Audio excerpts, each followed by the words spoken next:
Good morning! Yeah, 5:30 pa lang, biyahe na. Breakfast ride lang muna kasama si wifey. Punta kami sa Tanay, sa Laprangcos Veranda. Ang hirap pa naman pag colorblind. Ayan, 46 kilometers siya. Layo. Oh, nagliliwanag na. Medyo kailangan na magmadali kasi mas maganda pagka abutan namin rin yung sunrise. Chill-chill lang naman yung ride. Hindi naman kailangan na humataw. Lalo't kasama ko si wifey, dapat siguruhin ko na safe kaming makakarating ron, yung safe din kaming makakauwi. Buti na lang, may MDL na ako. Kaya kahit pa paano, nakikita ko na yung daan. Yun ang hirap pagka colorblind. Ngayon na, oh. Parang nakaka-relax pagka dire-diretso yung takbo. Palamig na rin ang paramig yung hangin yan. Habang lumalapit kami ro sa pupuntahan namin, palamig na ng palamig, masimoy ng hangin, paginaw ng paginaw. Buti lang maganda yung kalsada. Medyo iilan-ilan lang yung mga tapal nung ano, pero smooth naman yung takbuhan namin. Ayun na nga, oh, malapit na naman, magliwanag. Alalay lang yung takbo ko, oh, 65. Habang palapit kami, na-excite ako eh. Kasi ito yung unang breakfast ride namin ni Commander at the same time ito rin yung unang rides ko ngayong taon na to. Tsaka gusto ko rin kasi matesting tong camera ang ginagamit ko. Ayun na nga, puro kurbada na rito. Maganda naman pala yung camera ang nabili ko, yung OSEC S9R.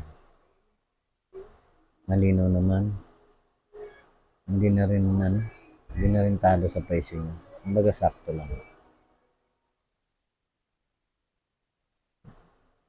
Iba talaga pagka patong kalsada.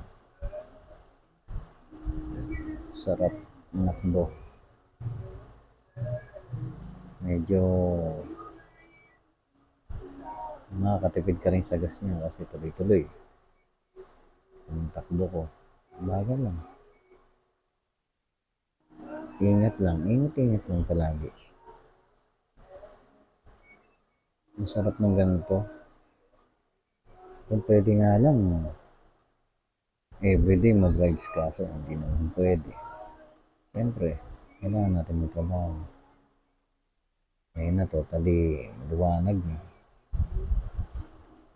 Hindi kailangan ng bumalis ng konti. Pasikat na yung araw eh.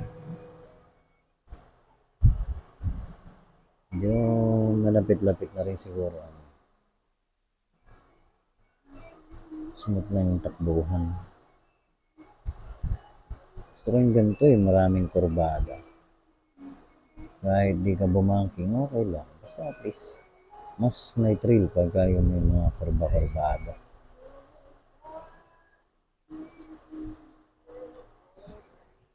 Siguro mga ilang kilometro na lang, makakarating na rin kami.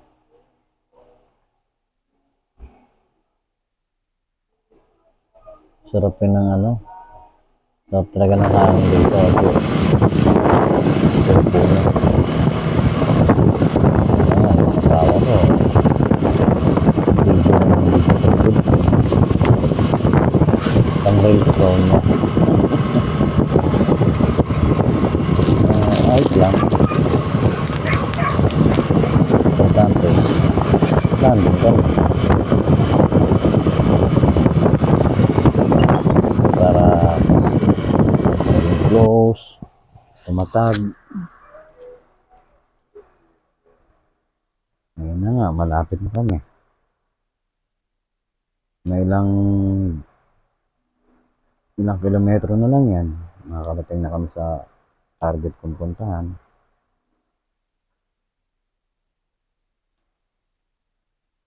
Sa mga pupunta rito sa Marilake, sana iwasan nyo yung nag-overshoot. At ayun na nga, dumating na kami rito sa Campus Veranda.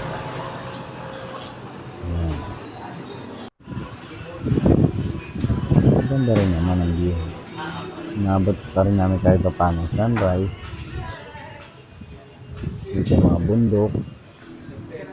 Against the light na heaven.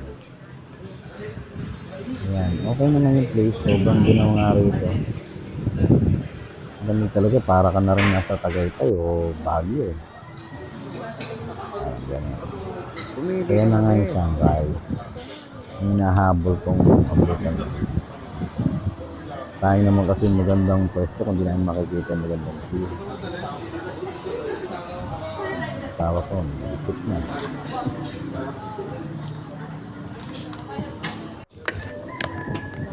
Ayan, ito na nga. Binigyan kami ng minubo. Almusal lang naman yung kakain namin, pero kunin ko na rin lahat para makakita ko rin kung ano-ano yung mga menu meron sila.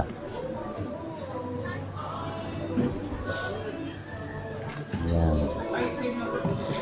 Siyempre, type ko lang pang almusal. Kaya nga. Tapos silog sa akin. Chicken inasal silog sa kanya. Ibao naman kaming choco, hot choco. Okay lang. Yan o, soul. Ubo. Isa pa. Tapos, may tumalabit sa akin na aso. Kailang kalabit na yun, tuwa lang ako para sa batang nakakalabit. Kaya, siyempre, binigay ko mga buto. Kailang biyeri na ako sa kanya, nakailang kalabit na rin siya. Nakakatuwa naman. Ang bait ng aso. Siyempre, di mawawala yung selfie. Para may remembrance. Sana maulit-ulit. Sarap balikan yung mga